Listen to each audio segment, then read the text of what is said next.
Ha? Hindi. Hindi ka na magdidilig. Hindi. Kasi, pagod ka na eh. Hindi. Basa akin na.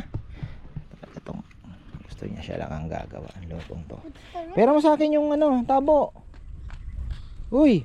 Ano yung glitch ng tabo? Botab.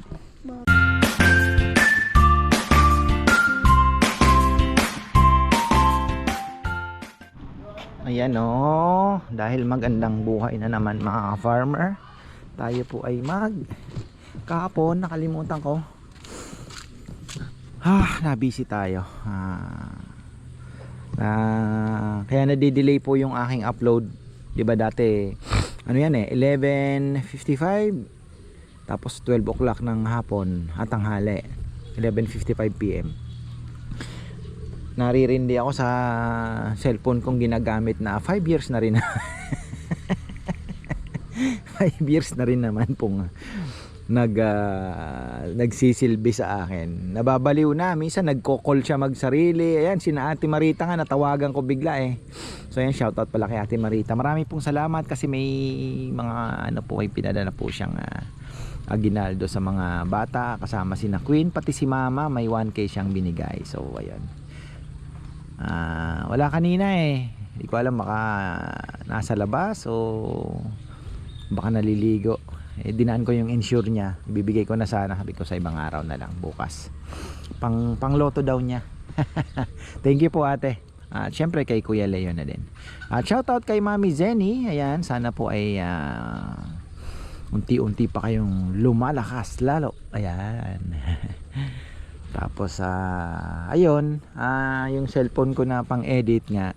Ako naman po kasi hanggat nagagamit pa ayoko magpalit kasi ano yun, dun mo na ma-maximize yung gamit at the same time ay tawag dito. Dun mo napapamura yung bagay na binili mo doon sa serbisyong maibibigay sa iyo, di ba? Ganun naman eh. So, kung let's say binili mo yan ng 300 pesos o sabihin mo ng 365 pesos, 'di ba? Nagamit mo siya ng isang taon. So, parang piso isang araw ang ano mo. Pero kung nagamit mo siya ng 2 years, parang 50 sentimo na lang, 'di ba? So, the more you napapakinabangan na mas mahaba, mas nagiging mura po yung isang bagay na binili mo. So, ganun po yung aking mindset. Kaya yung cellphone, sabi ko hanggat kaya pa. Kaya lang po talagang baliw na sabi ko bebe I need nag-order naman na daw siya. So sabi ko same pa rin ang brand nung ko kasi ginagamit ko yung ng mga iPhone na yan, yung lang ako China lang mga ka-farmer, yung Redmi ata. So ayan, patay na ha? May busog? Sipon? Alin? Sino? Yung? Kunin mo. Gamutin mo. Alin? Brown? Ano yun? Imbrek yun. Gamutin natin. Ilabas mo na. Ilabas mo. Breeder? Yung breeder? Aro? Sige, puntahan ko muna mga ka-farmer. May sisiw daw. Iwalay mo na yung sisiw. Iwalay mo na yung sisiw. Yan, magdidilig po tayo ng orchids pala. Pasikutan natin yung mga papaya. At yung mga avocado natin na maglalabas na naman ng bagong dahon. Excited ako dyan. Yan, charge ko muna mga ka-farmer. Ayan, charge muna natin. Tapos pakita ko po sa inyo yung pasintabi po kasi ipis po itong ipapakita ko sa inyo. Yung colony ko ng ipis dumami na pagkain po ng ating arwana. So mukhang hindi na po ako mangangailangan na bumili. So ayan po carrots, sa carrot sila umiinom. Ayan, kita nyo yung mga pinagkainan nila. Ayan kita nyo. So carrots saka sayote. Ngayon, ang dami na pong maliliit. Uy! Ayan, kita niyo yan? Uy! Kita niyo? Kita niyo yan? Ang dami.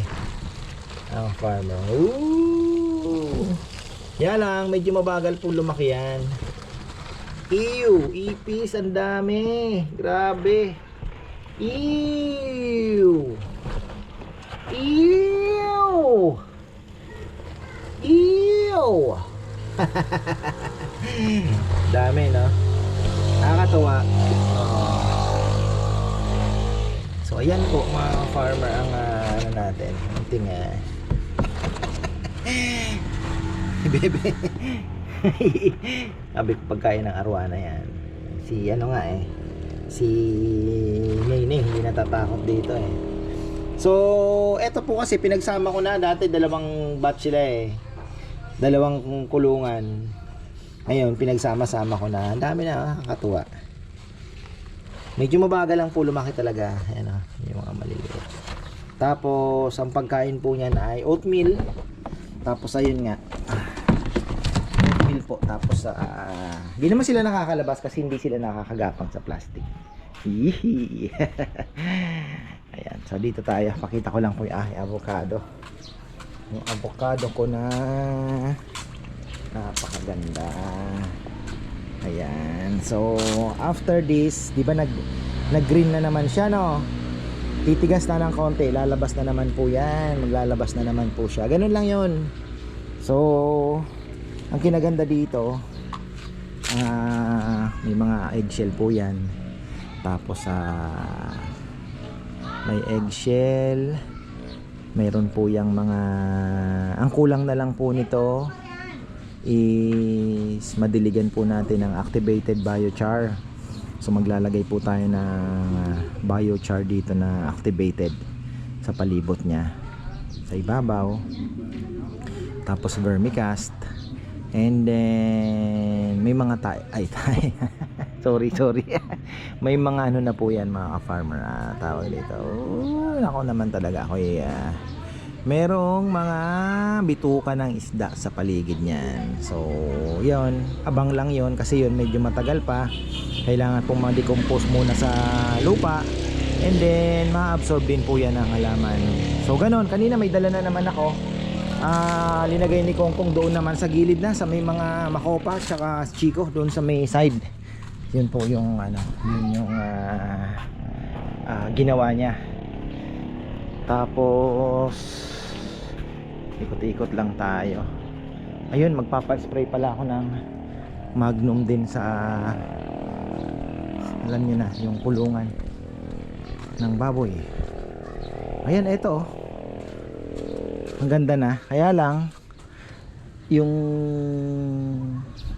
ini-expect ko na magiging bunga, wala pa po mga farmer. Kaya antay lang tayo. Siguro kasi nag-a-adjust pa sa, 'di ba, sapat. So ito na, nabulok na din yung mga linagay ko na may moisture. Hayaan lang natin yan dyan. Uy, meron na namang yung aking mga anak talaga. Wala namang iba na tumitira niyan. Mga malilikot na kamay. Dalawa kong anak na lalaki. Yung ating avocado isa. So late na pong lumabas din yung kanyang dahon, pero nag-green na. And after that, magaan na din naman po uli yan. Titigas. Tapos ayun, paano kaya ito na lagyan ng hindi siya masyadong na sa hangin, tulos.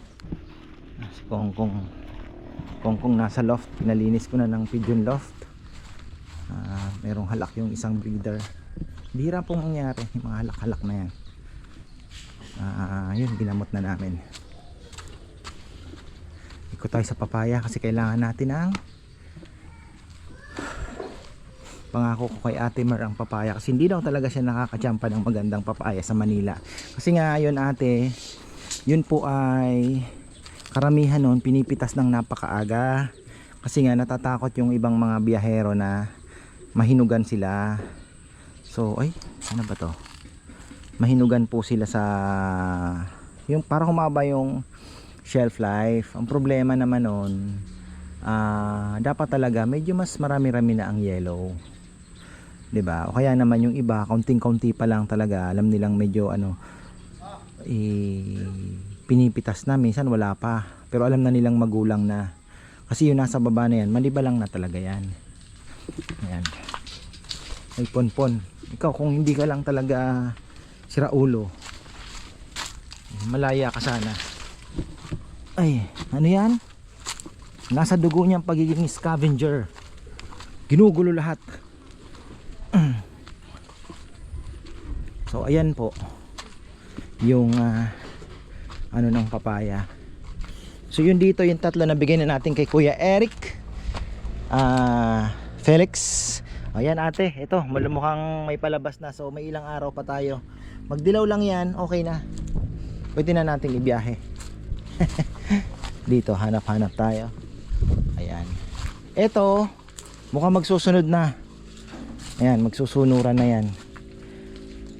Magsusunuran na.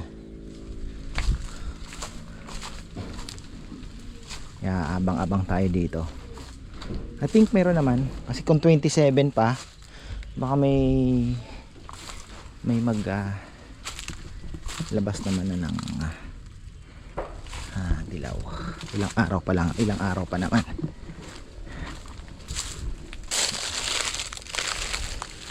Ayan. Ano pa lang naman ngayon eh. So kaya yan. Meron yan ate. Don't worry. Kung hindi, papalalamove ko sa'yo. Ganyan kakalakas sa akin.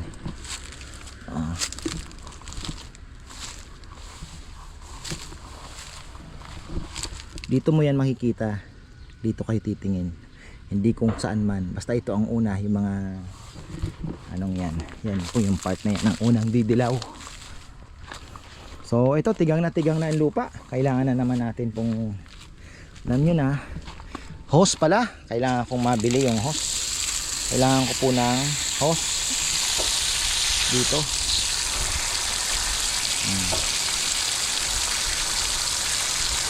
Kasi kailangan medyo, alam nyo na, maiiwan mo yung tubig sana para naman iwanan muna natin dyan habang ikot tayo. Babalik naman tayo. Kailangan na po. Grabe na oh. Tuyong-tuyo na naman.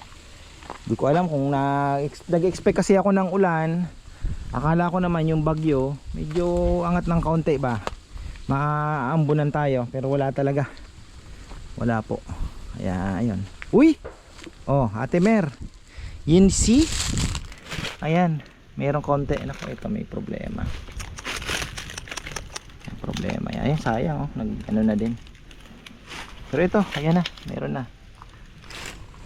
Ito, pag binukas nyo to, ano na, medyo may mano na punto, manibalang na. Kaya lang nga, yung hinog sa puno talaga ang hinihintay natin. Wala. Pero meron yan, may lalabas yan. Kailangan natin magpatubig oh, tuyong-tuyo yung liliit po yan pagka kailangan ko ng hose. Tatsagain talaga to.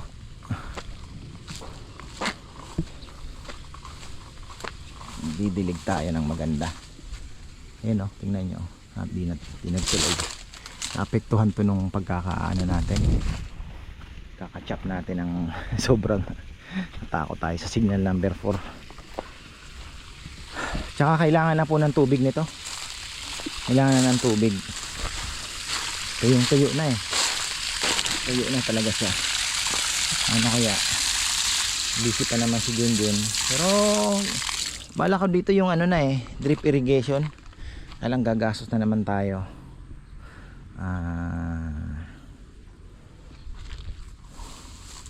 Tingnan natin kung pag nalinis, tingnan natin kung ano ang pwedeng gawin. Tapos ayan, magdadagdag po tayo ng mga tawag dito, kahit dito sa gilid lang ano, medyo nakaganon ng konti. Pero okay lang naman yan. Yung mga saging natin, kasi magagamitin po natin sa kainan. So kailangan po natin ng maraming saging. So ito, lilinisin na yan. Magpatulong na lang tayo sa maglilinis. Sino? Tinatanong ko nga si Multo mapapakinabangan na to si Multo. Hindi natin ng trabaho kung gusto niya. 'Di ba? Kasama ni para meron namang binubuli si Kongkong. Ito maganda ate mahaba.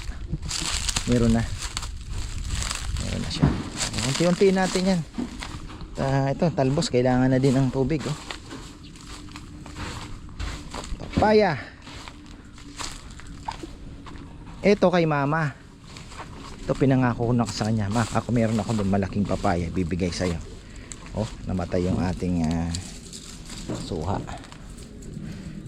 Ano kaya nangyari dito? Siguro na drought din to. Kulang sa sayang yung dayap namatay. Mahirap, yun po ang problema natin sa anong tawag dito sa ganito kataas na nakataron. Uy, daga yun pambihira may daga talaga mga farmer.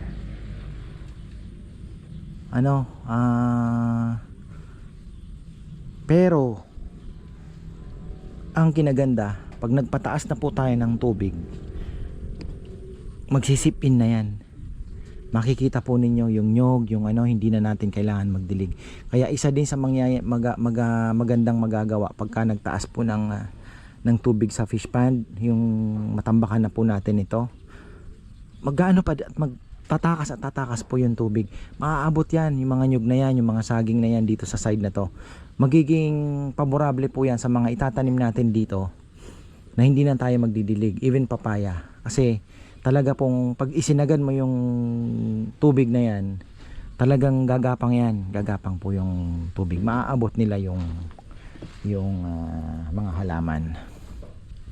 Yan ang advantage talaga. Yan po yung kinaganda. Kaya sana makapagpatambak po tayo next year, kasi gusto kong maging productive itong side na to, na hindi na tayo mag-effort talaga na kailangan mo pang, 'di ba? Kasi kung magdidilig po kayo ng hose, kung talagang gusto mong magdilig by hose, ay ilang oras po kayo, kasi hindi mo makukuha yung, let's say papaya, magdidilig ka lang ng ganoon, tapos sabihin mo na sa isang papaya magdidilig ka ng, sabihin mo 30 seconds lang, tapos tatawid ka na. Hindi niya po yun ma-enjoy kumbaga yung tubig. Kailangan talaga medyo matagal. Sabi ko nga, kung pwede mo lang iwan yung hose, after 30 minutes babalikan mo. Pero yun naman, hindi na mo na araw-araw gagawin, 'di ba? So yun po yung kaibahan naman noon. Kaya imagine mo kung, 'di ba, yung tubig mo nakakaabot sa baba, hindi ka na mamomroblema. So insekto ka na lang, ganon. Kahiwalay ni ating mga ibon. Ito, pakita ko po sa inyo. Ito ilalaban ni Rambo. Si Rambo ang mag-ano niya. Ayan ang ganda. Solid, no? Hoy, huwag galingan ninyo huwag kayong huwag kayong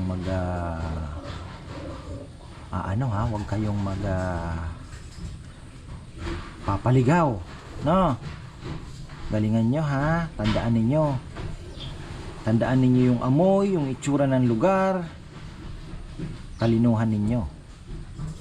Ayun natin kabatsuya mga yan, ganda, maganda. Didilig lang ako ng orchids.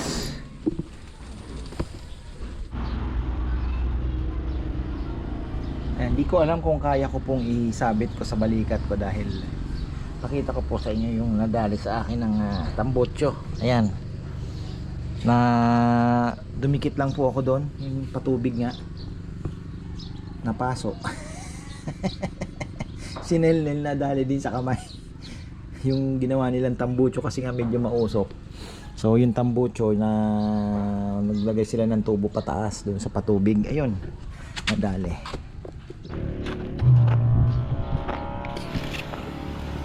Lakas ah. Ano po to? 10:30. Kahapon kasi hindi ko na ayos. Wala na, hanggang ano na naman to.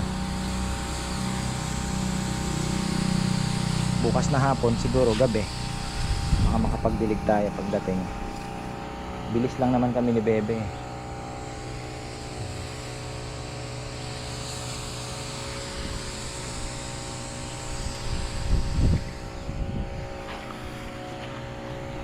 Yun no. Yung mga nasa lilim walang problema eh. Medyo nasa initan. Ito nga oh, tingnan nyo. Pero buti naman hindi nadadali. Hindi namumulaklak. Kahit itong nasa lilim hindi naman namumulaklak. Nakuha ko na kay Rizal yung anong nangyari sa'yo? Dilaw-dilaw ka.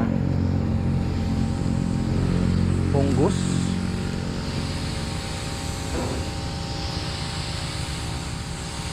Busin natin to.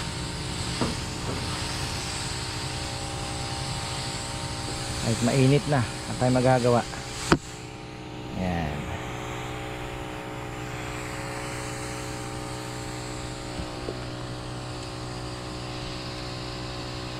Importante mabasa yung mga kinakapitan nila. Ugat. Yan, dito. Mainit na po kasi ang panahon.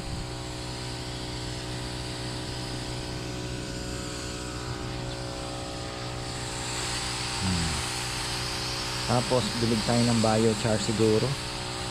Alam kung makakaya ko pa. Dahil may oras kami ni Bebeng sabi ko para maaga makarating ng Masinloc. Maaga kami 4 o'clock mamili na kami sa Subic. Ayoko na po nung sa hapon. Maganda din naman mamili kasi may mga bargain sila doon eh. Fresh pa rin naman kesa yung makikipagbulungan ka hindi mo alam, minsan mahal pa.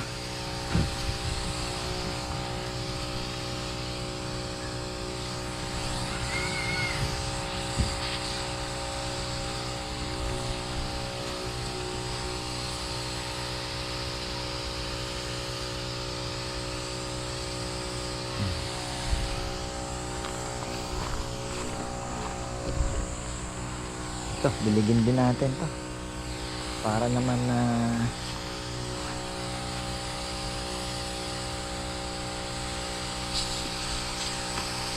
ano lang hangin.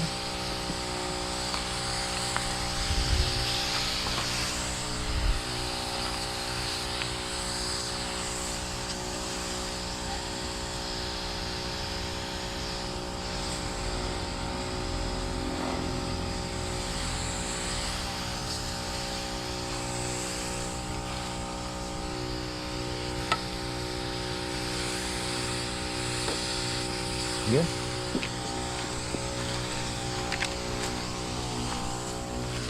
Ito, may namulaklak din dyan oh.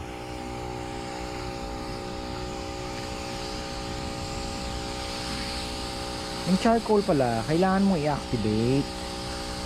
So, hindi basta-basta naghahalo po ng charcoal sa mga halaman. Kailangan pala ina-activate siya. So, ayun. Kailangan mong i-activate. So ibababad nyo po siya sa isang napaka masustansya, napakasustansyang liquid na may vermicast, may mga organic fertilizer na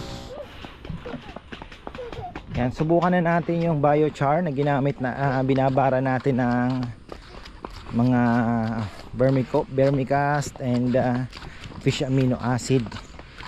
So, subukan na po natin. Pandilig dito sa mga bago nating bayabas. Oh, bakit? Ha? Mauna ka.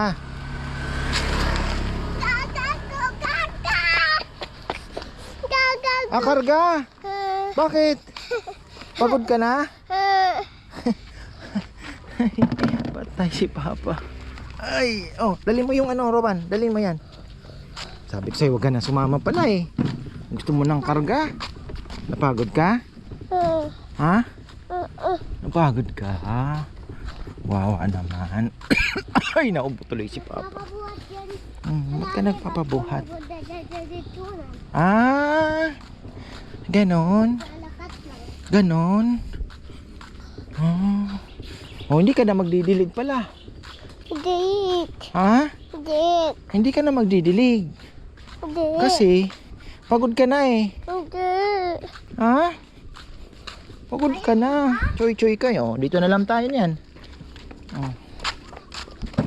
Akin na yan. Ay. Ito yung... Sabi ko kay Rizal, patulong kay Kongkong. Dito oh, ayusin nila. Ewan ko kung maalala. Ayan. Uy, lumubog na. Ang ganda. Ayun. Ayan. Ano yan? Ah. Ano yan? Pagkain ng mga plants? Oo, yun yung sinasabi ko sa'yo. Maraming vitamins.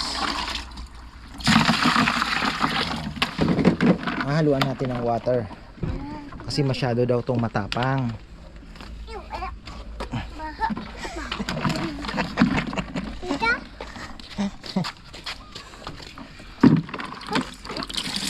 Oo. Baho.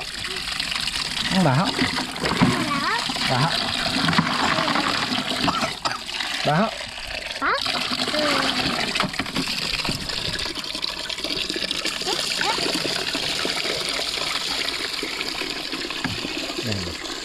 Yung pangdidilig natin dito, bayabas natin.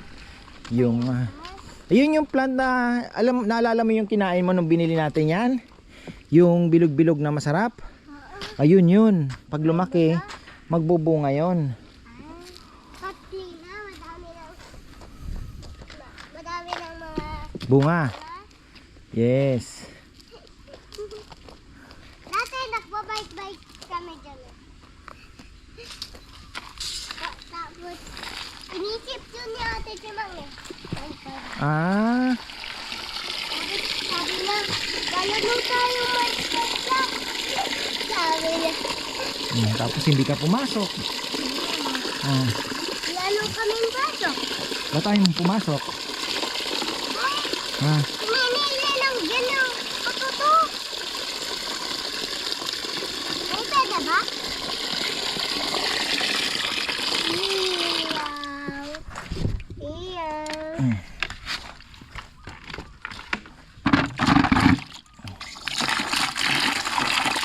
papadikdik ako yung maspino para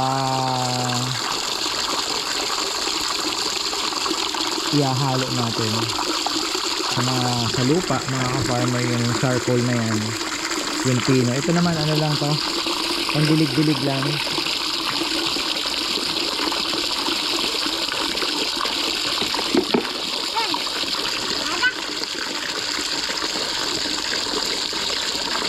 Sana mamulat po sila na maging mahilig sa mga halaman habang lumalaki.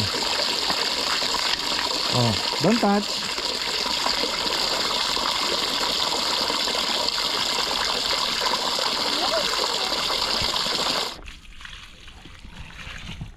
Baka yung sapatos mo maano, Masa. oo, mabasa ka na. Ito, gusto niya siya lang ang gagawa, ang lutong to. Pero mo sa akin yung ano, tabo. Uy, Ano yung glitch ng tabo? botab. Botak? Dami mong alam. Ayan o, charcoal. Yun o. Wow. Activated charcoal, mga ka-farmer. Yan, maganda nga yan. Mapunta sa ilalim. Ba't mo tinapakan? Tapos siligin natin yung dito. Yan. Kasi yan, hindi pa na ililipat. Wala na po tayong vermicast.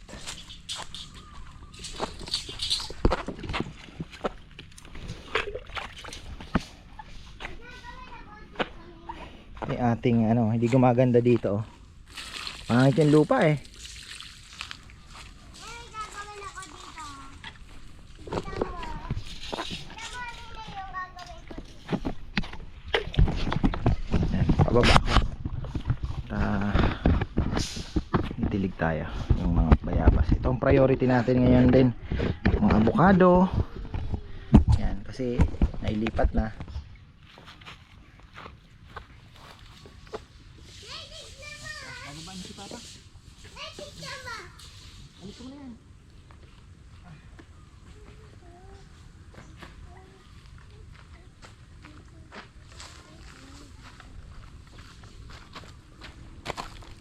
Yan. Ito si Brazilian, mga farmer. Brazilian. Tignan mo.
Ay, yan na. Okay na tayo. Parang kulang pa po sa dikdik yung uling natin. Kailangan nun maitim na maitim eh. Pero experiment pa lang naman yan. Ayusin pa po natin. Okay na tayo. So ayan, maraming pong salamat. Magandang buhay. Oy, tara na. Okay na? Oh yes.